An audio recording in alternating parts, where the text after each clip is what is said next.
பால் ஆடையோட 1/4 litre ஊற்றி அதில் red colour carrot துருவி சாப்பரில் போட்டு அந்த பாலில் வெந்துட்டுருக்குது. அதுலேயே வந்து எம்டிஆர் பாதாம் மிக்ஸ் இது மாதிரி சாம்பிள் பேக்கெட் இருக்குது. அதில் வந்து உங்களுக்கு ஏலக்காய் இது எல்லாமே இருக்கும். பிஸ்தா எல்லாம் கலந்தது தானே பவுட்ரு, அதனால் ஏலக்காயும் இருக்கும். அதனால் அது 2 பேக்கெட் போட்டிருக்கிறேன். இது வந்து ஹனி ஒரு குழிக்கரண்டி இந்த கரண்டியில் ஊற்றிருக்கேன். இதுலேயே வந்து 4 குழிக்கரண்டி சுகர் போட்டிருக்கிறேன்.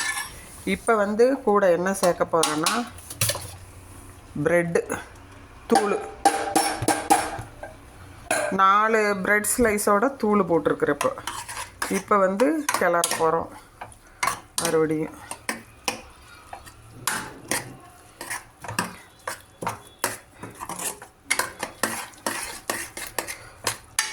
இது நல்லா சுருண்டு வரும்போது நெய் ஊற்றணும். கிஸ்மிஸ் தாளித்து கொட்டுனா ரெடி. நெய் ரொம்ப தேவைப்படாது, கொஞ்சமாக ஊற்றினா போதும். பால் பவுட்ரு போட்டிருக்குறோம், அதனால் இது இப்போ நல்லா கொதித்து வெந்து சுண்டி வரணும்.